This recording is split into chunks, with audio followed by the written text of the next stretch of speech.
Welcome to the Smart Property Investment Show, the podcast by investors for investors. G'day, how you going? It's Phil Tarrant, host of the Smart Property Investment Show. You're probably tuning into this on your summer vacation, so thanks for choosing to spend the time with me, talk about property or learn about property. You find that over this break, a lot of people sort of get really dialed in these podcasts and they binge on them. So we see traffic typically rising through this period of time as people try and work out what they're going to do next year and maybe reorientate themselves for the future that is ahead. Lots of uncertainty out there in the market. What's going to happen with interest rates? What's going to happen with the election? What's going to happen with property prices? These are all on the tips of everyone's tongue as we try and navigate investing in 2025. But this is the time of the month where we get together with our friends over at Finni Mortgages to talk all things finance. Eva is not in the studio with me today. She's seconded in someone who probably has a different set of skills and capabilities and familiarity with our guest today, Rebecca Carlson, a mortgage broker. Finni, how you going, Rebecca? I'm doing very well, thank you. Good. This is your third podcast, second podcast, fifth podcast? I think it's third or fourth, to be honest. Do Yeah. people call you up going, oh, I heard you on a podcast? They do. Yeah. Do you Yep. like that or not like that? Yeah, no, I do. And actually it's nice. Sometimes I've got some of my existing clients and they text me and they go, oh, I heard you on the podcast. Yeah. Do they go, oh, yeah, I thought you did really well? Yeah, it's really nice. What do they want more from you? What do they want? What do they want you to talk about? Look, to be honest, some of them are just congratulating me or just being friendly. So I end up having a bit of that relationship with my clients. So can you be friends with a client? Sort of. Depends. Yeah, to a degree. Yeah. Professional courtesy. Yeah. Maybe. Yeah. Yeah. I guess you probably get to know a lot about them, to be honest with you.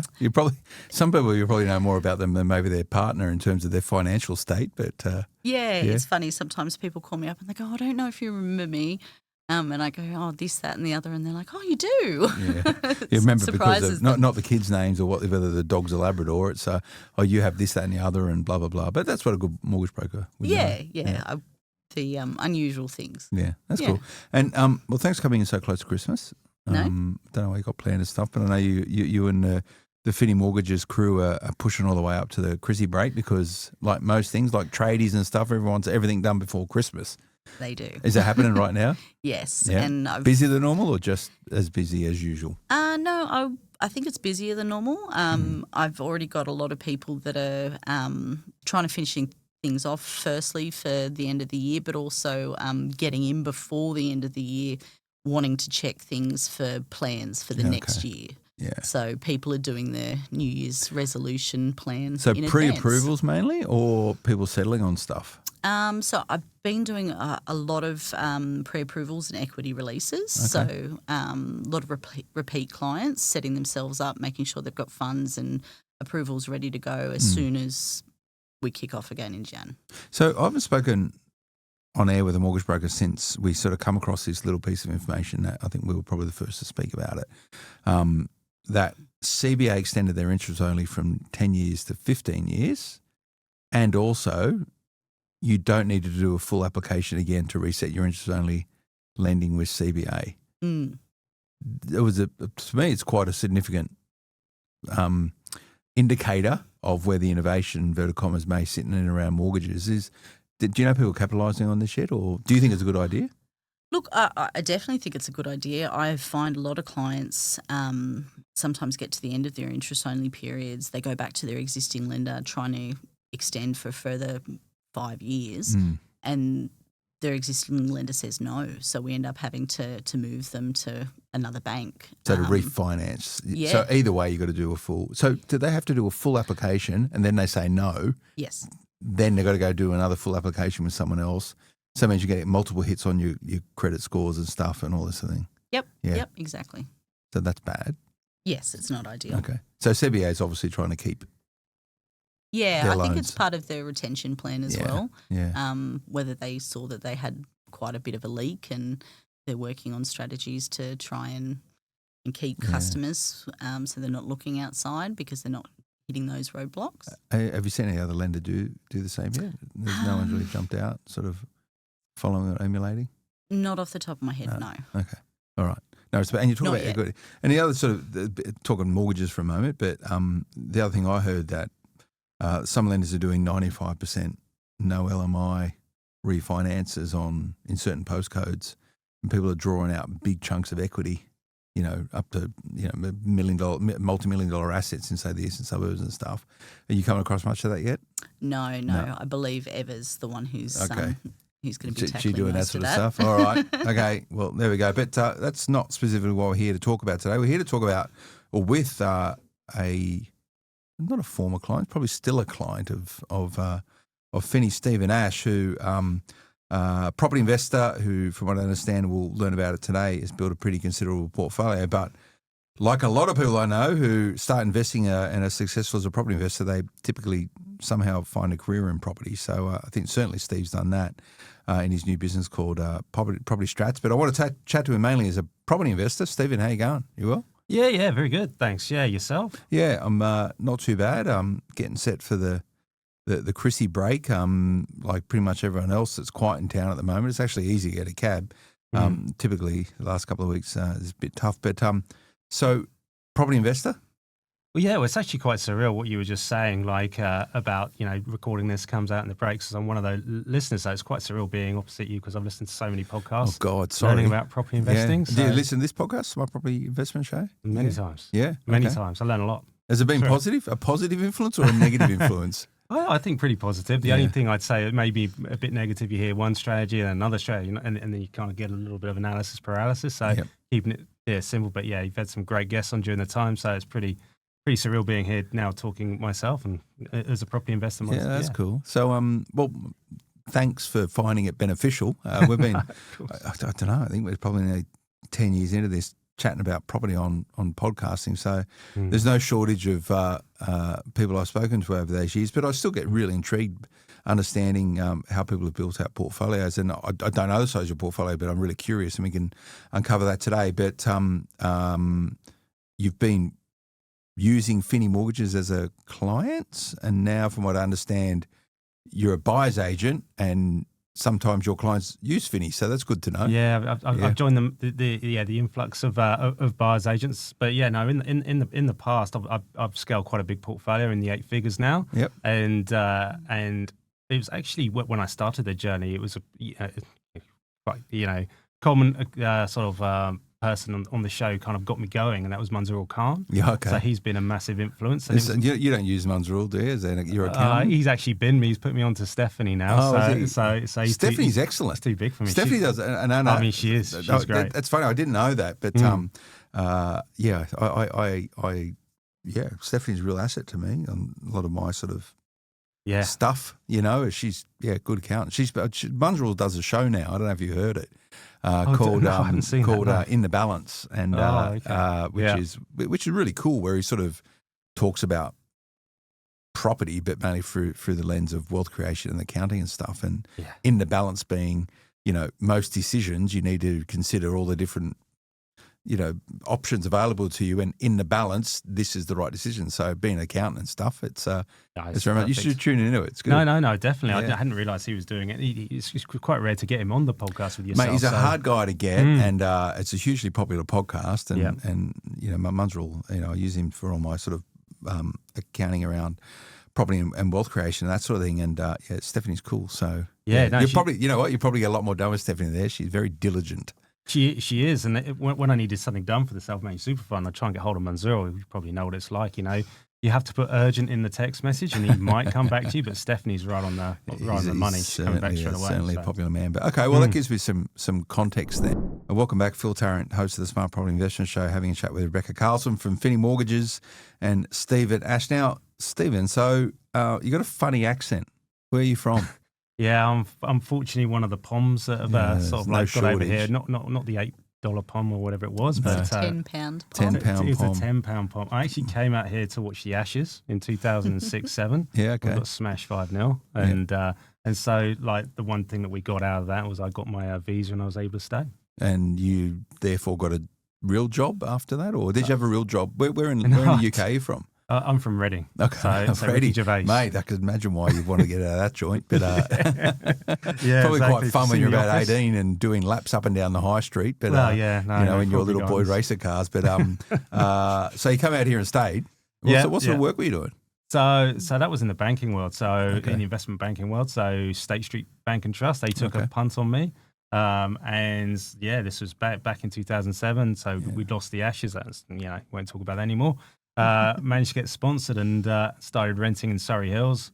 Love Australia. And actually, unlike what many people do, is like I thought, okay, I'm going to buy a property. I just wanted to get on the ladder. I didn't want to rent in Surrey Hills, and so I had to apply for FIRB approval for my first property, and didn't know what I was doing, and but after 6 months of sort of landing here, I had my first property in Cogra. So you must have some dough then. You come over here with some cash? Well, the interest rate was pretty good then. Yeah, So it was 2.4. And so I had about 50 grand in savings with mum and dad, before I came out here, and sort of I was able to transfer that at a good rate. And yes, had some pretty good dough. And that would have been pretty reasonable buying back at those times. Well, no.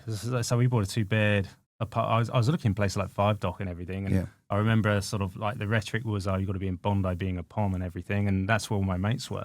But someone at work tipped me off about Cogra, fast train line, and it was it's only 20 minutes to get in, and we found this oversized apartment. I think it was 140 squares, and we got that for 442 back then, and we're off at the races. Still got it? No, I sold that. Okay. No, I sold that using the capital gain. We sold it for 782. Okay. So Well, I'm sure we'll get into that. So what sort of work were you doing with State Street? So I was working in something called application support or mission control. So on the trading system, so the FX platform. So they had quite a big sort of spot desk or forwards desk. There's about 8 traders there, and then equity transitions. And this was during the GFC as well. So that was a very interesting couple of days where State Street almost went belly up during that time. Yeah, I remember it well. It's sort of knowing sort of guys who knock around those type of industries. They traditionally have a negative opinion of property. They do. FX guys and other traders, they normally think, no, you don't touch that stuff. You trade. Trading is where the dough is, right? Yeah, and they immerse themselves in it, and they're probably pretty good at it. Some are good, some not so good. So it's funny that normally it takes, what I find, a lot for people with that sort of financial background, as in they're the financial instruments they're comfortable with.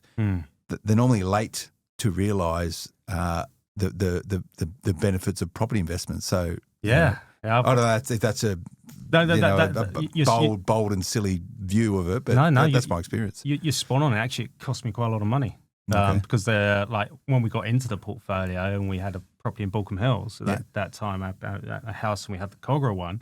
I actually bought out in West Sydney. Well, and I know so you bought in West Balco when, 2000? It's 2010 for 685. Yeah, I'm sure you've done pretty well out of that. No, we've done pretty good. Yeah, pretty good out of that one. Yeah. We sold it a bit too early, but it was again capital gains free. It's enabled us to have no debt on our principal place of residence now, so it's good. But we around that time we got down in West Sydney and joined. That was when there was obviously amazing opportunity, and we got into St Mary's at 240,000. Oh God!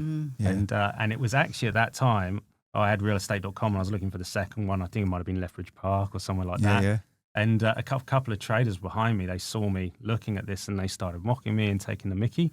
And what are you doing? You're going to lose all your money. And I just thought, well, I'm POM. Okay, I'm not going to bash POMs the whole way through this, but please feel free. Okay, all right, I've been stupid, but these guys must know a lot more than me. They're smart options traders. One guy's looking at sort of eight screens in front of him, so he must know what he's talking about. Yeah. And I didn't buy it, and that was we all know what happened there. Lethbridge Park back in those times would have been a good buy. Yeah. 200,000, I think it was 190, 200,000. If you had that today, to be sort of close to $1 million.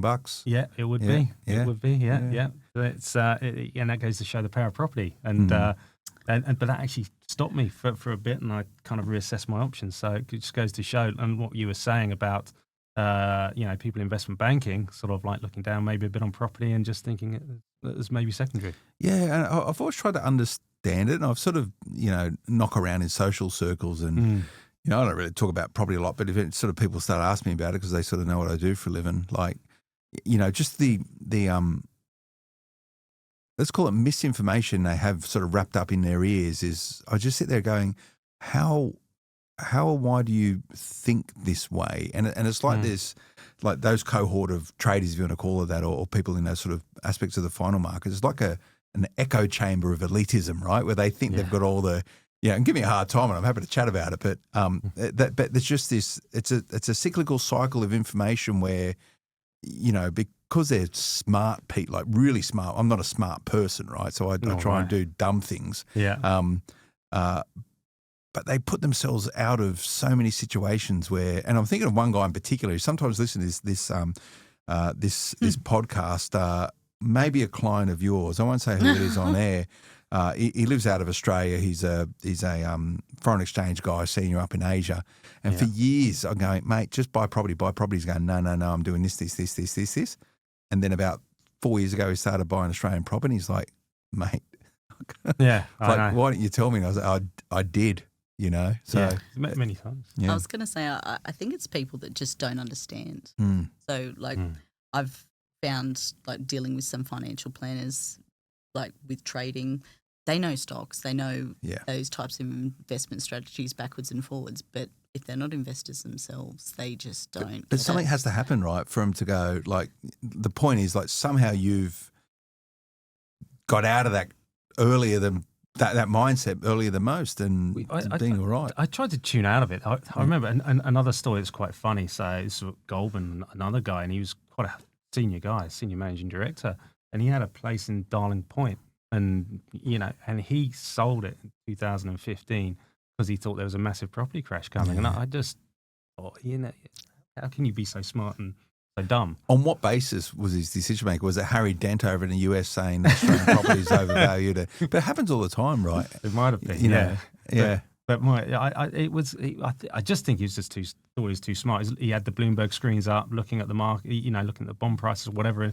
and just thought there was something coming. Maybe listened to Michael Burry in America and thought the subprime. I don't know what it is, but he did, and I remember him bragging about it and thinking, God, that doesn't sound like a smart decision. He probably sold it for a lot, though. He would have done, yeah.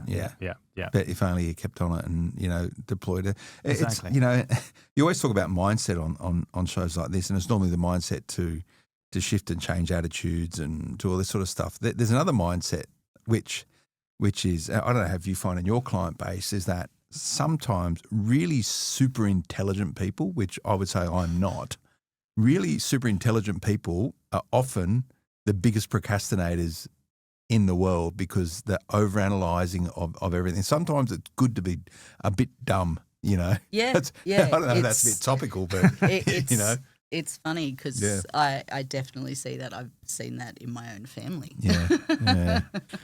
Yep. So being dumb is an asset, is it? But it's not about being dumb. It's about sort of the mindset or appreciation going, I don't know about this, so I'll be curious and inquisitive enough and open enough to take on different views and opinions rather than trying to work it out myself. So it's a message to all the smart people out there. But you're probably quite a smart guy, I imagine, because of the work you did. Well, it's funny you should say. I was just thinking that because I wouldn't say I'm the smartest. I've worked with so many guys who got PhDs and God knows what. And I don't have that. But one thing that I did do is just looking at investment in its entirety and kind of looking at the cash flow and the benefits. But it's just doing something. And the amount of times people have heard about my story or whatever where I've been working and they come and talk to you. I reckon there must be over 50 people I've sort of talked to and tried to mentor. Only one person's actually taken action, and she's got like a 6 million portfolio.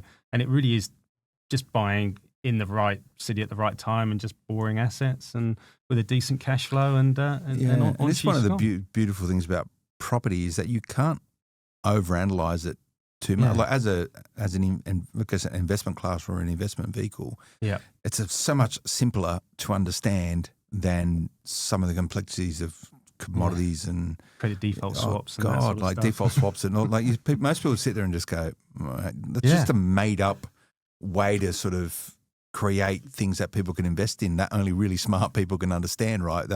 Property is really democratized, and available and accessible, right? But still, people, to your point, 50 people.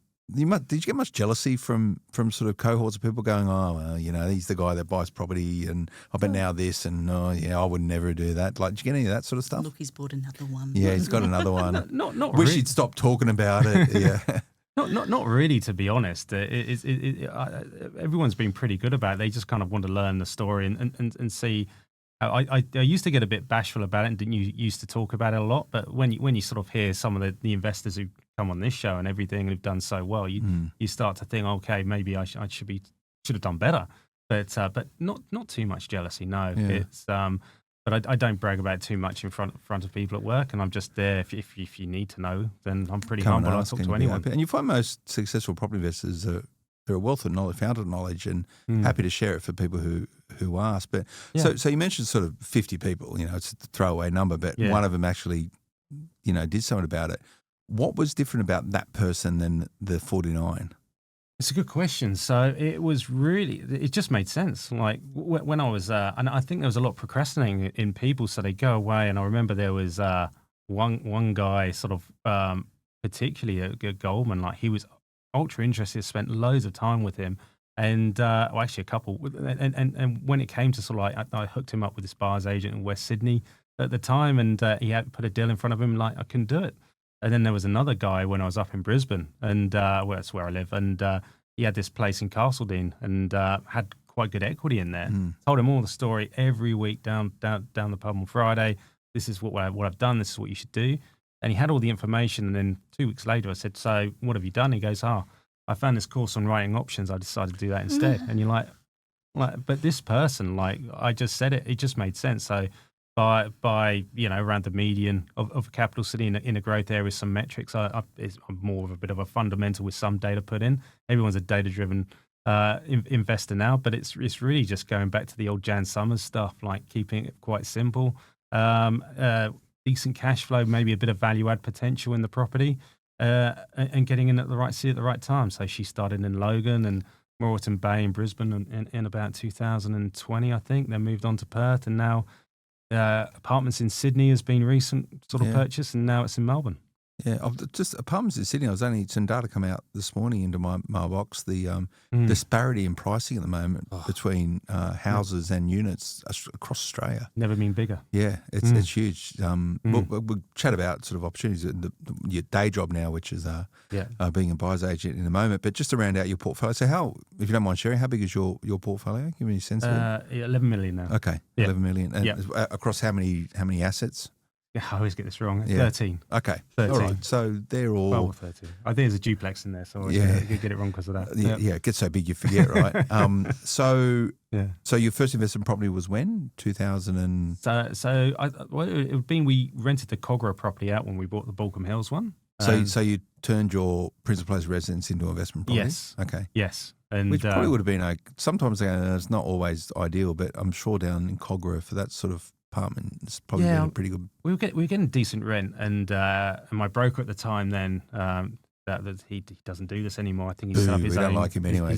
His own REIT. Yeah, no, he's nowhere near as good as Rebecca. So it's but he was able to sort of structure that so we could keep the house and then rent out the apartment, and we were at the races. And I think I got a council rates notice, I think in 2012 or something, saying they were going to. They changed the zoning a bit in Cogra, and they're going to build high rises. And I thought, right, no, we'll just sell that. And because we had a bit of a capital gains threshold, Munzor did his magic, and we got out of that with only a minimal amount to pay there. Yeah. Okay. Then Balcombe Hills is a principal place of residence. Okay. Yeah. So we're out there. There, and then we went into St Mary's just about a year after the Balcombe Hills purchase in 2011. So you're still living in Balco as your principal place resident, and then you started actually buying investment properties for the purpose of investment, never to building the portfolio. Yeah. So St Mary's, do you still have that property? Yeah, we've still got that. Where's sort of near the station, or? That's actually North St Mary's, I should say. I know North St Mary's. It's about 1.5 k's or something. It's a corner block. Okay. Put granny on. We've always meant to do the granny, but I kind of always put that money into buying other assets instead of the granny. So it's one of the first properties I bought was in North St Mary's on a corner block with the purpose of putting a granny flat on it. Never did it. And I sold it a couple of years ago or something or other. There you go. Good gains on it. Yeah. And now I sit there just going, wish I kept it. It's always the way because, St Mary's is the train line and and you've got that new train line going. You've got the airport out there, and that's kind of why I can't bring myself to sell it. And I think it'll have its run again. Have you milked it for equity? Yes. Yeah. Okay. Yeah. So what sort of debt LVR are you still sitting on it? So that one we've taken an equity loan of about 240 out of that. Okay. So it's probably worth about 850, I'd say now. positively geared, or it'd be negative? No, I've actually been we've had the same tenant in there for about 10, 12 years. Okay. And he's never once said anything about anything. So we've actually, this isn't what you should do as a property investor, but I've always kept the rent quite low for him because he's been a good tenant. So it's only $350. Okay. But it should be about $450. Yeah. $500. Yeah. So North St Mary's, then where'd you go after that? So I went down to Melbourne then. Okay. So after I got talked out from these Lethbridge monkeys at Goldman's. Anyway, so yeah, I kind of. By the way, we're not beating up Goldman Sachs bankers or investment bankers in general. It's all good fun. Yeah, exactly. Come in and debate us on the Smart Property Investment Show. That'll be fun. It would equity be. swaps versus bricks and mortar. Yeah, exactly. Yeah. Protection versus actually buying the asset. Yeah, I think that'd be quite a fun one. Yeah. But so I went down there and bought a development site in Pascoe South. So that was about 8 k's north of Melbourne CBD. Idea to do a subdivision there and build 2 at the back and use the buyer's agent for that one, but didn't go too well, unfortunately. Because the buyer's agent relationship or the outcome of the property purchase? The actual property purchase. So we thought we could rent it out, but it was actually a wreck inside. Yeah. So when we went down to Melbourne to go and have a look at it, we couldn't get in. But I don't know what the buyer's agent had done. He obviously hadn't inspected it, and we thought we could rent it for about $350. So we were just holding it. So I did the plans, and we just sold them on about a year later because I got so busy at work and realized that developing's probably not for me. So you thought that you'd just put a tenant in there while you got DAs and all that sort of stuff, but you couldn't. No, couldn't live in it. Yeah, even to do a simple reno, it was actually $100,000 reno, but it was a wreck. Did the lender provide finance on it? Does it have it all? Yeah. That's really strange. Full valuation, because the valuer should have flagged that it must it have been was a desktop, not rentable. I'm trying to remember who it was. I think it was Bank West back then. Who did the loan? Yeah, because we bought a place once in Cambridge Park, which is out near Penrith, and I think we paid like $212,000 of it. It's probably 2013, 2014 or whatever it was. Yeah. And when the bank come to finance it, they went, no way, man. Like this is uninhabitable. We'll finance the land value and not the contract price. So we had to find additional money and spend, I don't know, $40,000 on a reno or something. Yeah. Right? Yeah. So that actually was flagged and picked up by the financer. So it's surprising that. No, indeed. I hadn't actually thought about that. Yeah. You're dead right. And that would have been maybe before some of the APRA rulings. I don't know. That was 2012 or something. So you just held on to it with no tenant? Yeah, for about a year and a half. And I didn't have too much then, but we were eating our equity down. And in the end, we just decided to sell that and then go back to like a sort of more traditional strategy that got us money before. Yeah. So, yeah. So did you lose any dough on it? I reckon we were probably out 20, 30 grand. Okay. Yeah. And tying up that money for a year? Yeah, well, yeah, exactly. That opportunity cost and all that money, obviously, because I think it wasn't long in West Sydney. Well, you probably know. Yeah, it went to 500 pretty quick. Yeah. So, and did you put a DA on it and sell it with the DA? Yes. Okay. Yeah. So that got us a little bit, but when it came, I actually told this story to a client the other day. Like when we came to sell it, I know somehow the place got broken into and all the architraves had been stolen, and the guy who was buying it basically wanted me to put them back. And it's like, I obviously can't do that. And so I had to settle. So that was probably the biggest mistake of my property career so far. If that's the worst it gets, it's probably, it's a good lesson. Yeah, it is a good. Yeah, I learned a lot. Probably didn't like the lesson, but it's a good lesson. Yeah. So after that sort of journey down south, what happened then? Where was the next investment? And so we went up to Logan, and so at that particular time, we obviously. I read the forums. I used to read the magazine actually. So back old in school. the day, so really old school. So there was looked like there was a lot of opportunity there. I don't need to tell everyone about Logan. So we bought 2 in a suburb called Logan Lee, side by side, near the station. Townhouses? Houses on 800 square meters. Near the station? Yeah. Ooh, nice. And so, so we had about 1,600 square meters of land there where you could put apartments on. It was in medium to... And the idea was just to sit on that. We paid a little bit over the odds because they were side by side. But Still got them? Still got them, yeah. Okay. Indeed. Just got tenants in there and you're just waiting. Just waiting. We've got another one since, so we've got 3 in a row there now. Oh, so you bought next door as well? Yeah, we got the net. That's that nice. That was the last nice purchase. So little you land. are a going year to go ago. back into developing. Well, I'm not gonna. I'll give that to someone who can do it rather than someone who Will can't. you like put me. a DA and sell it, or will you just sell it as a block of 3? I'll sell them together. I'm thinking about a DA, but we've got options. I'm just gonna. They might change the zoning again. Is what we've been Super high hearing. rise. Yeah. The super How far high from the rise. station is it? About 500 meters. Okay. 400, 500. Yeah, Wow.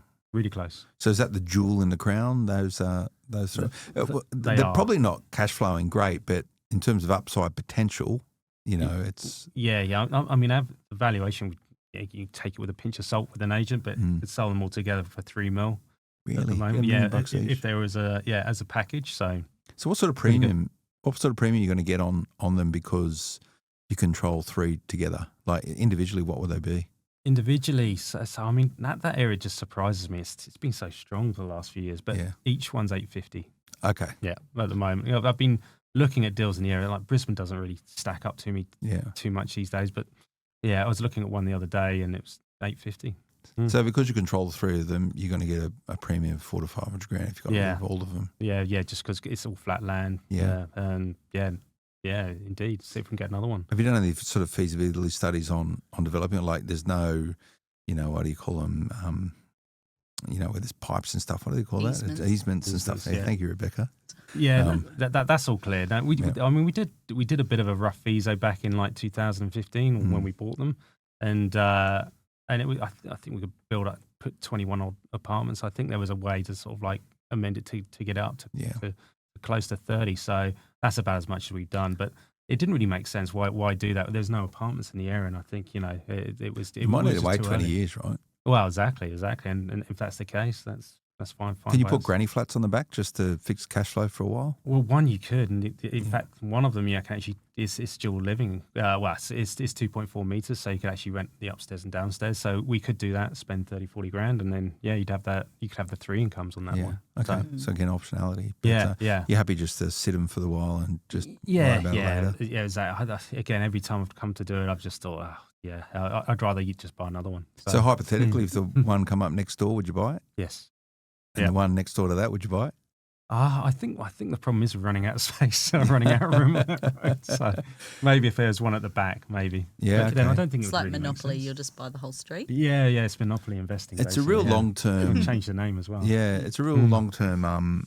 Sort of optionality investments, right? Like you sort of know it's the right thing to do, but you don't necessarily know what you're going to do with it because there's so many ways you can go with it. Yeah. Right. Which is It does good give and a lot bad. of options. Yeah. And there was this guy.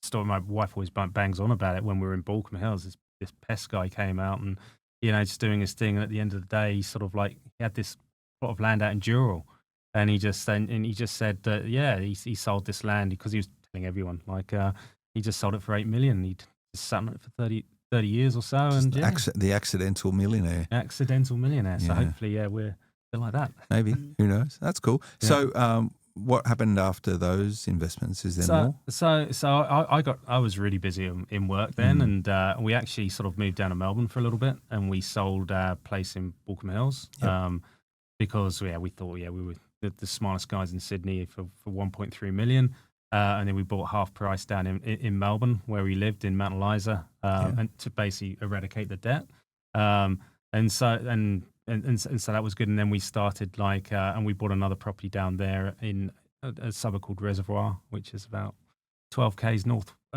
east. Okay. And that was, and we made the same mistake. It was a similar one to Loganley, but it was a development site in the residential growth area, and where you could put 5 townhouses on that one, and we held that. And this is where the big moment for in our sort of investing journey happened. It was just before COVID, and we could have developed it and made, I think, about 250 in a joint venture, but we had about 600,000 equity in the property. And I just thought about it, and again, that was when I started listening to a lot of pods actually around then. And I just realised, well, if we sold that and we bought 5 or 6 properties, then we'd make so much more, and it'd be all completely risk free. And going back to that sort of earlier strategy, my wife had just started working again, so we had a bit more borrowing power, and that's what we did. We then thought, we'll sell that, and then we bought about, I always get it wrong. I think we bought about 8 in the space of 2 years, and then we set up the self-managed super fund around that time. And were they inside the super fund or outside the super fund? The two of them were inside the super fund. Yeah. Okay. And where were those properties all in and around? So one was in Goodna, and that was the one. So Manzuro sort of like you we're looking for someone good. Yeah. And it was we were looking for a good sort of broker to help with self-managed. That's kind of how we met. Welcome back, Phil Tarrant, Smart Property Investment with Rebecca Carlson, who I haven't let talk too much. Sorry, Rebecca, because I'm so intrigued with Stephen's story. So you found Finni Mortgages somehow. Yeah. So we had the self-managed super fund set up. KHR had done that. Was that a recommendation from? It was Manzuro. Was it for the purpose of increasing your borrowing power because you're tapped out in your personal? Was all the other stuff in your personal names or in trusts? Well, I mean, the irony was I was working for the super funds then, so Australian Super, and did you end up working for a super fund? Did you? Yeah, I did. After trying to take it easier after the banking world, so I always found it quite amusing to set up a self-managed super fund while working in a fund. They hate self-managed super funds, don't they? I think I remember you saying something like that. They weren't happy that you were rolling your money out of They actually asked me a question in the interview, like, you're going to put all your super fund with Aussie Super? And I said, no, I'm setting up my own self-managed super fund, thank you. And honest. and because it was like the special lending criteria and getting stuff done, we needed to get loans across the line pretty quickly. And I asked Manzuro who's the best in the business at this, and he said Finni, and introduced me to. That's not a bad endorsement from Manzuro Khan. Yeah. No, very kind. Yeah. So you do a lot of SMSF stuff, don't you, Rebecca? We do. Yeah. Okay. And so, what'd you fill up the SMSF with? Properties? How'd you get money into your SMSF? Was it all rollover funds, or did you have to top it up with other stuff? And it was. I mean, the super funds are pain to get it rolled out, but we managed to get through that. So what we did is we had about 220 at that time. So we had some funds left after from the Goodna purchase. Then I sacrificed a bit more, and we were able to get the second one after that. Okay. Yeah. And is that the end of it? No more investing since then? In the super fund, yeah. Yeah. Okay. So we got another one in Perth after that. So when did you buy there? So in Dudley Park, down in Mandurah. Okay. I'm sure you've done it right there. When did you buy? That was 2.5 years ago. Okay. So you had 40-some% growth. You could throw a dart. Well. Yeah, throw a dart then, yeah. So we got that for 420, and I think that's now worth 650 or something. So incredible. Madness. Absolute madness. Okay. Yeah. And is that the last? That's it. I mean, the Goodna one's done incredibly well. Like, I mean, that one's worth close to $1 million now. So that was 620, 630 purchase, I think. Something like that.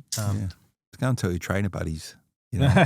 There you go. Well, I used to... With cash on cash return, all that sort of stuff is a bit of language that they might use because they're not real leverage people, but, it's... Well, it is. I think we've got 850 or 900 equity just alone in our self-managed super fund with the portfolio value at 1.6. Yeah. So, and if I modelled that out and if I had stayed with the super fund, it probably would be around that 350 now, something like that. Yeah.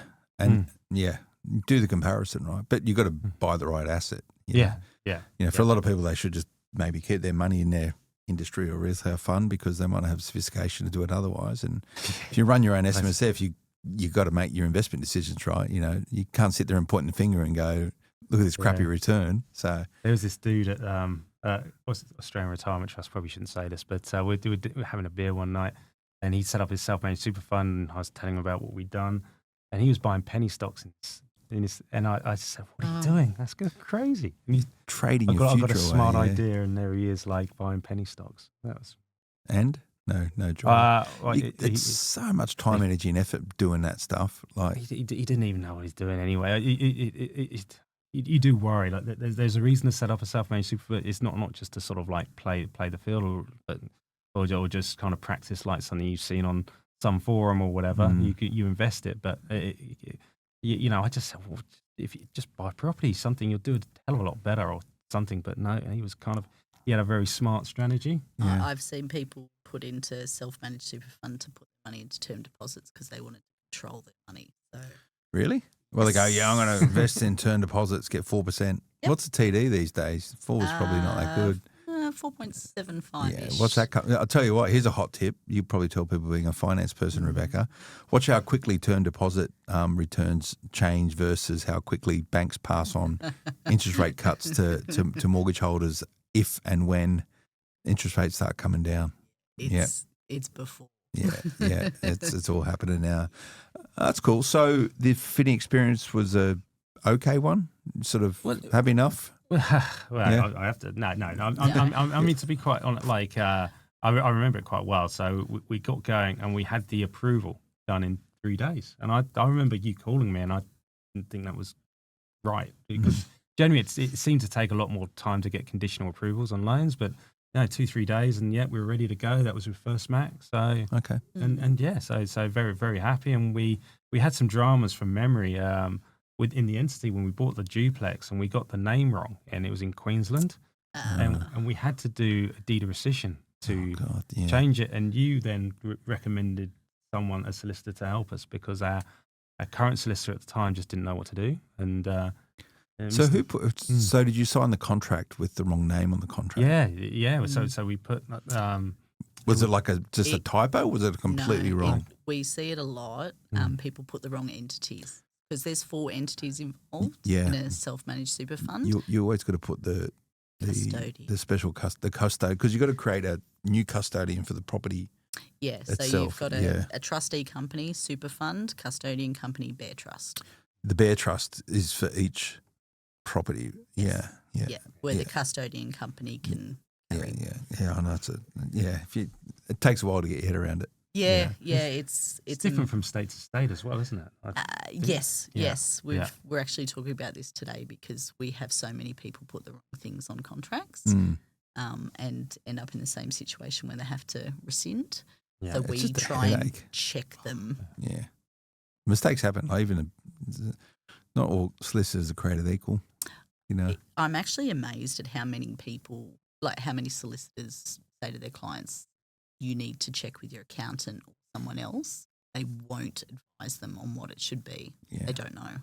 Normally your accountant, I know Munsrel because he looks after my super fund. They're big on it, right? Like it's easy. And you stuff it up. It's nearly impossible to unravel it, right? So get a good accountant would be the hot tip. So when did you throw away this full-time work and PAYG life to being a business owner? What's the go there? Yeah, so it was around this time last year, and I told my boss then, I just don't need to do this anymore. I've hit that financial freedom mark.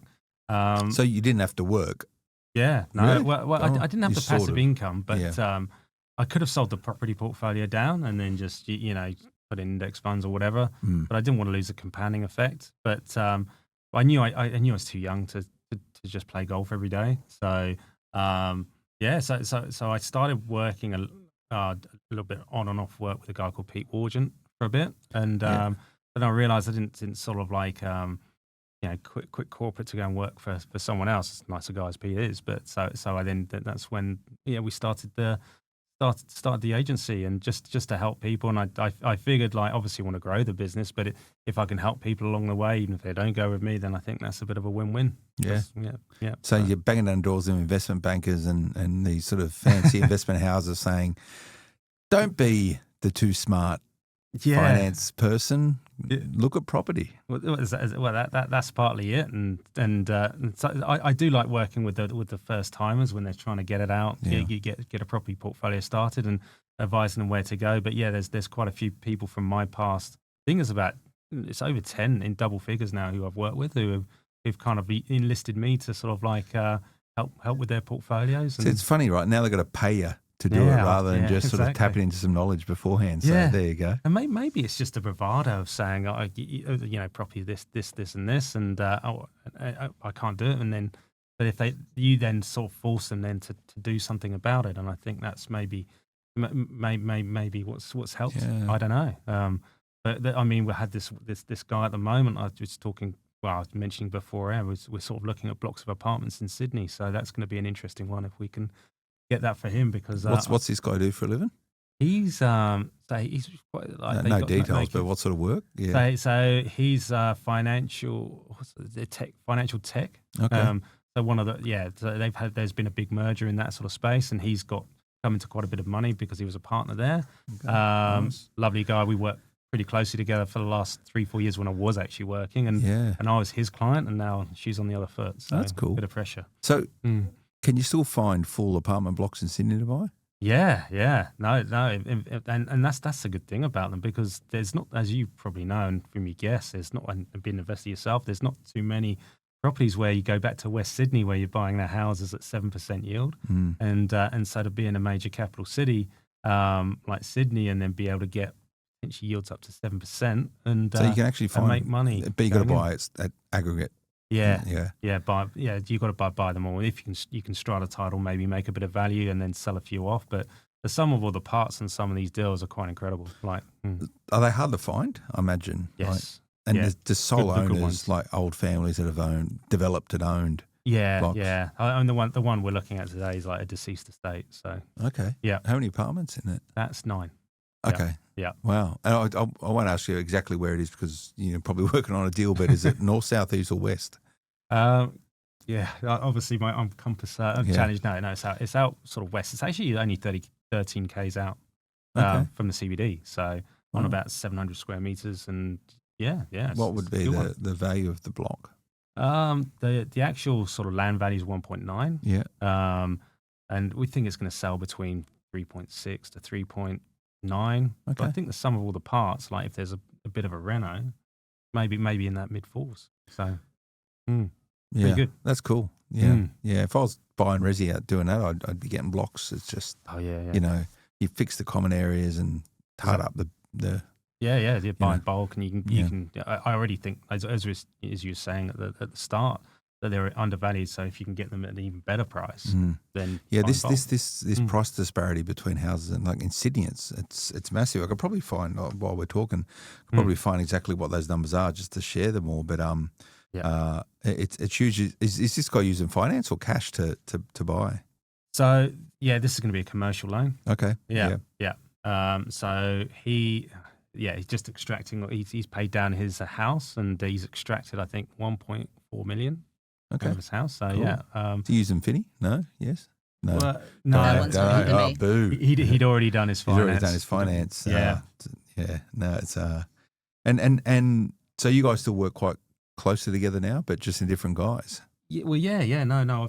We've had a few clients referred on, and I've referred a few on myself because I know they're going to, especially anything self-managed super fund related. Yeah, it goes through. But yeah. Yeah, that's I've spoken to a few of your clients. Lovely. Yeah. What is it? Okay. What do you think it is that working with Beck that sort of made the sort of process better for you? Because sometimes a lot of people might not have the best experience with a broker. I think it's the portfolio modelling aspect, but with Beck, there's a couple of things. So you've got obviously the specialist self-managed super fund, how to pull those levers and get the approvals done quickly. We've had a couple of clients that are expat, so she's an expert in expat loans and how that works. So that's great. But it's really the modelling. So from the investment point of view, as you know, like thinking 2 steps ahead. So okay, I've got a lot of people tap out maybe after 1 or 2 properties. I know what the stats are, maybe, quite high percentage. And so being able to use a good broker who can actually plan, 4 or 5 steps ahead of the game, that's something that Finni do. Yeah, and they need to work pretty close with your accountant as well, because a lot of people just focus on tax minimisation, and it really stifles their ability to invest in property. So it is strategic. I've got those numbers here. I'll read them out while I go. So this is research between New Star and Hot Spotting. Here we go. I'll do a test. Okay. See how good you are, Stephen. So nationally, the median house price is $869,000. Yeah. What do you reckon apartment is? So the apartment, I think it's about 70% of that, and so my maths is going to fail me here. So I reckon it's probably about 550. 661. So it's not bad. The difference, so the differential between houses and units nationally is 27%. In Sydney, 1.45 million versus 818. So it's 56% difference, houses to units. In Melbourne, it's 39% difference, the value of houses to units. Brizzy's 36% difference. Adelaide is 31% different. Perth is 40% different. Hobart is 23% different. Darwin's 43% different. ACT is 45% different. There you go. So I think historically that generally been about 20, I think. Look, if you look at these numbers, Adelaide, Brizzy, Hobart smells about right compared on the national average. The highest differential is Sydney at 56%. So that's got to give you a clue.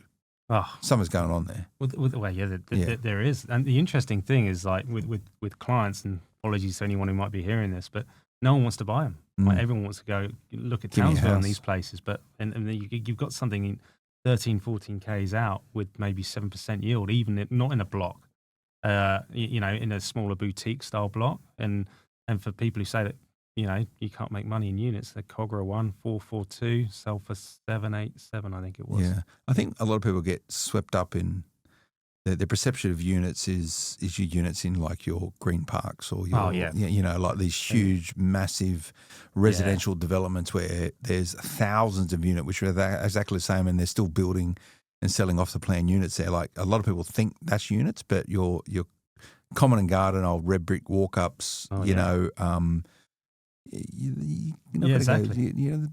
to go too wrong. And for many people, it might be the price point they can get in at. They can't afford housing. And they're going to do well because you can get like we're saying, it's hard to find, the last client I was just talking to, it's hard to find cash flow and capital growth. Well, in units, you can get that. You can get those 7% yields. And if you're buying, in a 6-pack or a 12-pack and it's on 1,000 square meters, you've got a land component in there too. Yeah, you've got the land with cash flow on top of it, right? Exactly. Exactly. Yeah. All right. Well, nice one, Stephen. Mate, I've enjoyed getting together. It's good to chat. I know. It's good to see. So when's the next going to be your next investment purchase? It's the business is a bit new, so you've probably got to wait a little while. I've got to wait a little bit of time, so I've got to start making some money. No, it's going quite well. So we're waiting for the tax returns to happen in June, July, and then I'll be making a couple of calls and sort of seeing what I can do. Yeah. So give Finny a call. I'm sure they can help you out. Maybe it might be a chance to recycle something in the self-managed super fund out of Perth and maybe get a couple more with the proceeds of that. So that's what I'm thinking. Happy days. We'll come back and tell us all about it when you're ready. And best luck with the new business, mate. No, thanks. It's, how can people find you if they want to track you down? So if you want to get hold of me, propertystrats.com.au. Yeah, my email's steve@propertystrats.com.au. Is that and just STRATS, is it? Yeah, STRATS, yes. Short for strategist. And that's the website. And I've had a property goal now. I've talked to Phil on Smart Property Investor, and there you go. You're stuck. That's another one. That's another one checked off. Yeah. Nice. No, it's good. Thanks, and very informative. Thanks for sharing your story, and also a bit of a mindset into, I guess, what do you call it? It's not really banking, it's investment banking. It's not even investment banking sector, traders. I think it's more, while it was the investment bank, it was more on the trade floors and working with the equity traders, futures traders, etc. And it was a lot of fun. Some interesting characters, interesting stories from back in those days. And for those people who are tuning into this, probably hating me, who do that for a living, the challenge to you is maybe just challenge your own mindset and get out of your seat with your 50 screens and maybe speak to some property investors, and you might get a different story about actually what happens out there outside of spreadsheets and graphs and charts. Absolutely. These things happen. But thank you, Rebecca. Good to see you. You're going to get a holiday? I'm definitely taking a little bit of a break over Christmas. Good. Yes. And then back, so I've got to talk to you in the new year. I need some mortgages. Yep. No. Can you do me some mortgages? You can help me out? All right. Of course. All right. I'll sort that out. Thanks for tuning in, everyone. Remember smartpropertyinvestment.com.au, Smart Property HQ on the social media, or Smart Property Investment on the Instagram. One favour for me, please keep those reviews coming. We get a real kick out of them here. It's just not myself behind the mic. I do the good bit of this. There's a whole bunch of people behind doing all the production and stuff. So they like to see that what we're doing actually resonates. We'll see you again next time. Until then, bye-bye. The information featured in this podcast is general in nature and does not take into consideration your financial situation or individual needs and should not be relied upon. Before making any investment, insurance, tax, property or financial planning decision, you should consult a licensed professional who can advise whether your decision is appropriate for you. Guests appearing on this podcast may have a commercial relationship with the companies mentioned.